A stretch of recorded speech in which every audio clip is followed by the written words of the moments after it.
سلاوین گرم و هیوین دمن خوش و بدل خوشی ام جارکا دی دیگه هنا دیدارا تماشاوانین کورد کنکشن. ابوی هیویه که ام کردان بگهین نئه که سرحاتی و بویرن لجهان دقامن پیک بهورین داخل شمو جویره جه استودیویا دنگ امریکا لواشنطن دی سی دید گلور. ده برنامه ایرودا امریکا لسر سوزن خویا جبو آلیکاریا حکومت عراق دی شر دیجی تیرور دا لی دجبرکی مالکی دی بیج امریکیان سیاستاوی یا طائفه گری راگرن. اری راست ایران آماده یا پیوندیان دیگل امریکا باش بکتن اوباما گوارتنا دی سیستمی زیروانی کرنا زانیاریان دا دیکار. لجاری ام بزانن چه لجیهان دبا.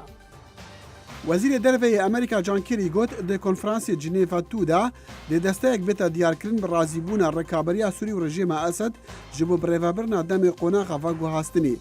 وی گوت جی نابد چه کسایتی د دسته دبن اگر هر دولا لسر رازی نبن ابجا چه اسد با یانجی هر کسایتی کی رکابریه هر لوی دمی اوفیسا مافی مروفان یانت منیگرتی رادگینتن کو کومالن رکابر لسوریا بتایبت ین تندرین گریدای القاعده جماركا مزنا خلكي لباكورا ولاتي كشتنا ورنگا او بگها قوناغا تاوان شري.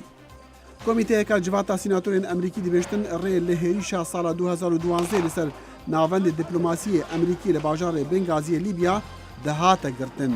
راپورتا هف پشكا اندامن هردو بارتين جواتا سيناتوران غازنداج وزارتا دروا و كوميتيا زانياريان دكا جبر دابين نكرنا پاراستنا زيدتر ل قنصلخانه امریکی تدا بالوزی امریکی للیبیا هات کشتن.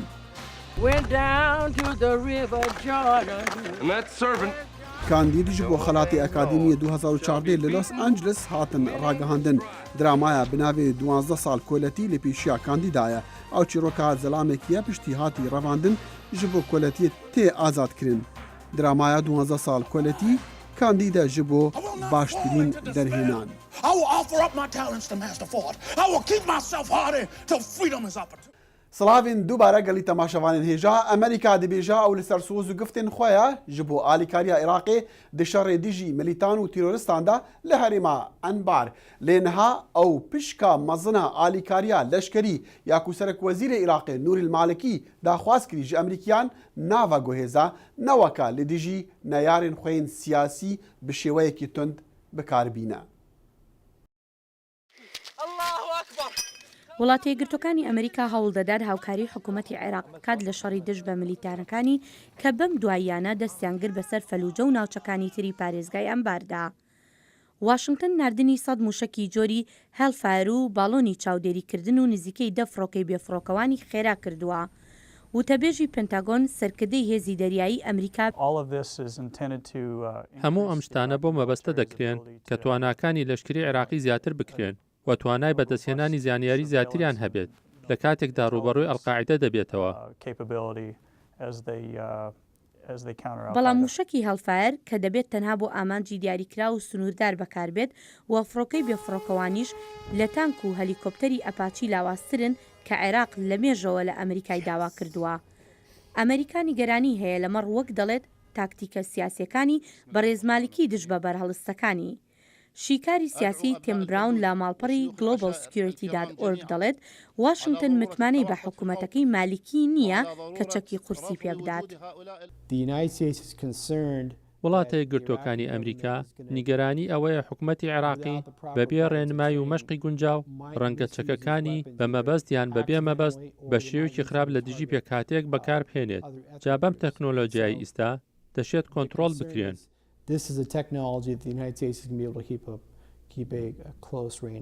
باڵێزی عێراق لە ئەمریکا لوقمان فەیلی دەڵێت ئەو هەوڵ دەدات ڕێبەرانی ئەمریکا قایل بکات کە دەستگای تریان پێ بدەن. لە ئێستادا مەسەلەی سەرەکی کە من لە کۆنگرس و شوێنەکانی تر دەیوروژێنم ئەوەیە ئایا عێراق هاوپەیمانی ئێوەیە؟ ئەگەر وایە دەبێت وەکو هاوپەیمانیش مامەڵەی لەگەڵدا بکەن. ئەگەر واش نییە ئەی چی بکات بۆ ئەوەی ببێتە هاوپەیمان؟ شارەزا ئەنتۆنی کۆرتسمان لە نێوەندی لێکۆڵینەوەی استراتیژی و نێونەتەوەیی دەڵێت ئەوەی ئەمریکا دەیەوێت گۆڕانکاریە لە هەڵسوکەوتی حکوومەتەکەی مالکیدا. ئەمە دووبارە کەشەسەندنەوەی ئەلقاعیدە نییە. ئەمە زیاتر کاردانەوە لە بەرامبەرەوەی حکومەت زیاتر ڕێگەی سەرکوتکردن و تاکڕەویانە دەگرێتە بەر و هەروەها هێزەکانی ئاسایش بە شێوەیەکی خراپ بەکاردەهێنێت.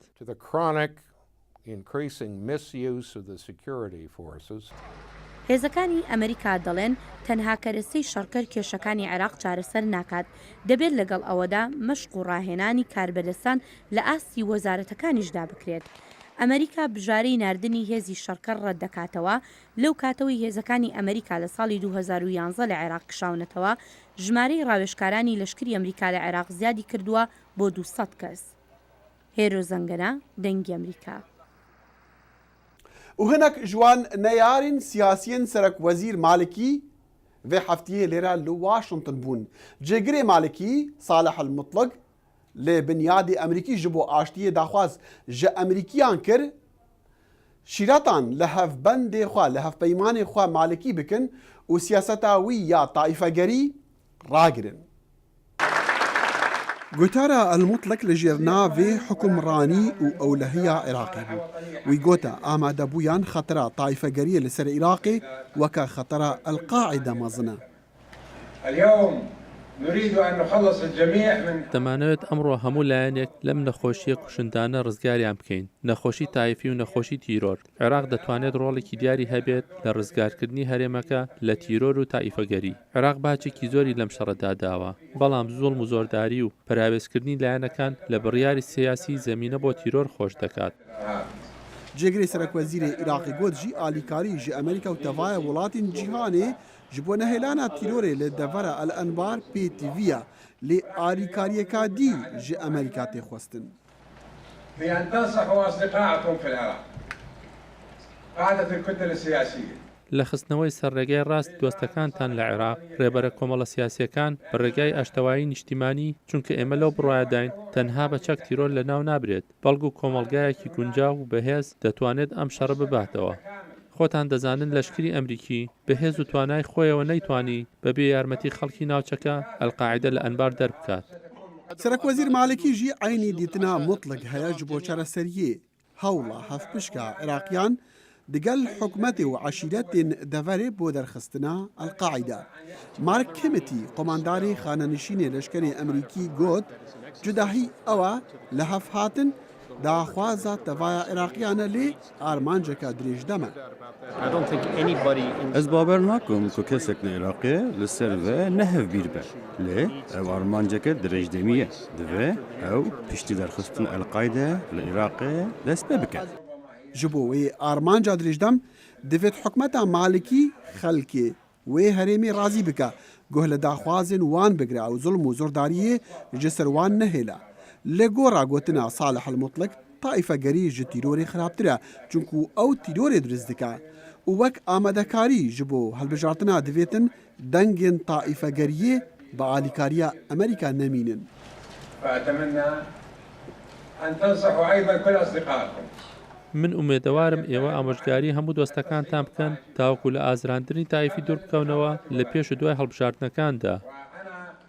پێشوەخت وی ترسا xwe diyar kir ji bendkirina hatin û çûnê li roja hilbijartinan li meha 4 Nîsanê çunku ew dê karîgeriya xirab bike ser nûneratîkirina rasteqîneya xelkê. Erê Iraqê PTV bi çi renga alîkariya heye ji bo derxistina Elqaîde li herêma El Enbar û lê Felûce bi taybet maf pisyar arasteyî Mark Kimmittee kir ku piştî rûxandina rejêma Saddam Hussein ew peyvdarê leşkerê Emerîkî bû li Iraqê. Ez bawer dikim sê tişt pêdivîne. Şiyana li vîna ser erdê zanyariyên navxweyî ku bi tenê eşîr dikarin berdest bikin ka kî li wan deveran e.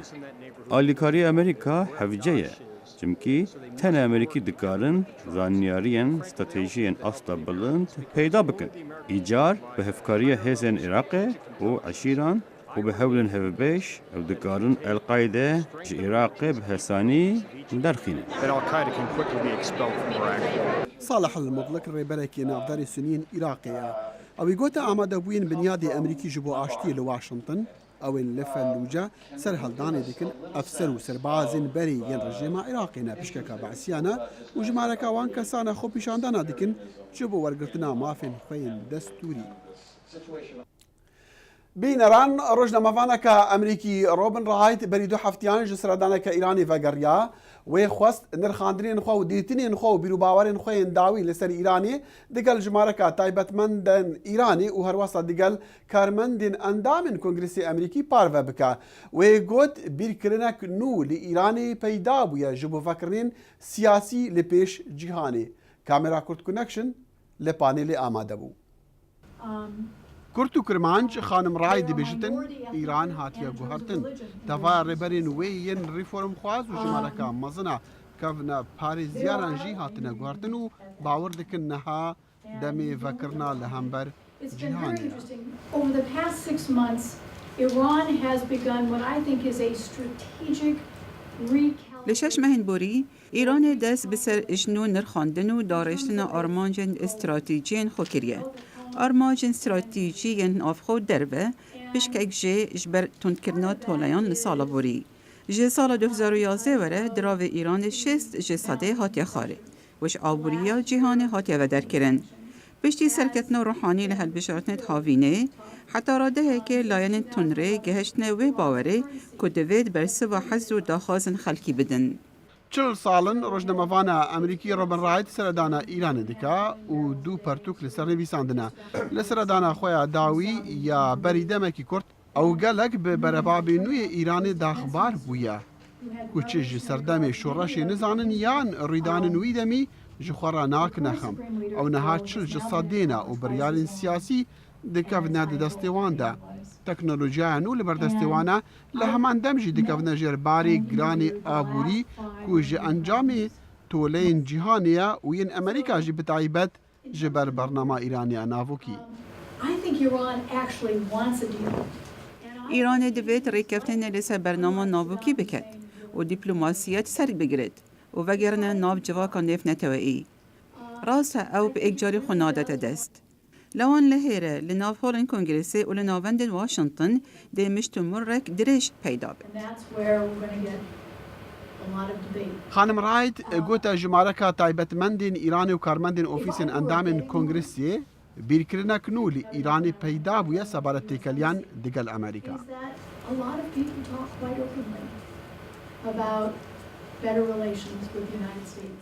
Gelek xelk bi eşkereyî diaxivin sebaret peywendiyên baştir digel Amerîka. Neviya Ayetullah Xomeyni êke ji wan ku hatbû bendkirin îşkandîtkirinê bû hilbijartina. Wê gote min demê hindê ye peywendiyan digel Amerîka baş bikeyn. Ew karî diket ji bo vekirinên siyasî. Wê bawerî heye demê hindê ye balîzxana Amerîka li Tehranê bête vekirin. Ev e nîşana serhevdana bîrkirineka nû ye li Îranê.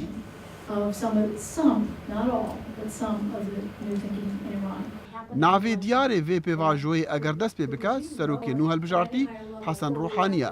Ew nimûneyek nû ya rêberatiya welatî nekevne parêziyare lê şiyaya piştevaniya rêberê Olî Xameneî bi dest ve bînitin. û Serok Barack Obama yekûketî berrexneyeka tund amadekariyan dike ji bo ragihandina rîforman di bernamên Ajansa Parastina Niştîmaniya Emerîkî de ya taybet bi komkirina zanyariyan.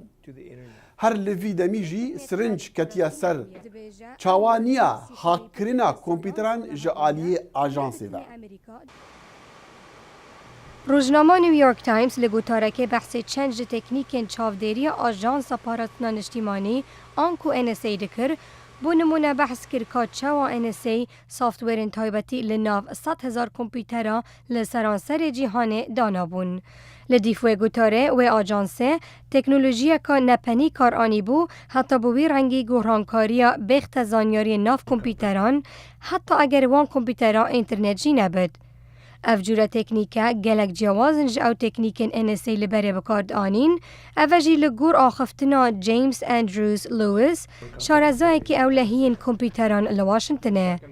NSA has had a problem about 15 years ago, which was that Ajansê kêşeyek berî 15 salan heye. Şêweyê komkirina zanyariyan di şevekê de hata guhertin ji microwave تەلەفونên cihindûr û kevin beref internetê. Distance phone calls and a very old sort of telecom-based approach to the internet. ئینترنێت قەت پاراستî nebûye. There's some programs. هەناک بەرنامە هەنا قازانج ji wê rastiyê wergirtina ku internêt qet neparastî bûye û renge qet û qet parastî nebitin. Evca li hinek cihan Amerîka di nav wan de jî biryar dana birêka nepeywendiya karên giring bi torê internetê ve. Is not to connect your most vital networks, your most vital processes. لویز دبێژە NSA چەند تێکنیکên alûzçêkirbûn heta destê wan bi zanyariyên nav kompîteran bikeve ew yên derveyê cihê armanca wan jî. That when you type on the keyboard, it emits a little electronic signal, very faint. Dema tu peyvekê li ser kompûterê binivîsînî ew nîşaneke elektroniya piçûk didetin. Gelek piçûk komkirina wan bi sanahiye. Em wê dikin, Rûsya wê dike, gelek welatên dî jî wê dikin. لویز دبێژە ئەو یاریên sîxurî pitir ji sedan sala hebûyne û ne bi tinê Amerîka diketin. One of the solutions that people came up with Êk ji çareseriyên xelk geştî ew e dema dizanin guhdarî li wan têkirin ew peyamên xwe bi kod û şifreyan dinêrin. Evca ew kod dê bê tişkandin, xelk li kodên bihêztir digerin, ev 100 salin ev berêkaniye hey. Ev ne bes ji Amerîka ragiringe belkû ji hemû welatan re. any major power to say, I will give up on signals intelligence. They all collect it and they'll all keep collecting it in the future. لویز هەروەسا دبێژە تێکنۆلۆژی هەر ڕۆژ پتر پێشکەفتیتر دەبە û ji ber wê hindê yariya sîxurî jî her dê berdewam bit.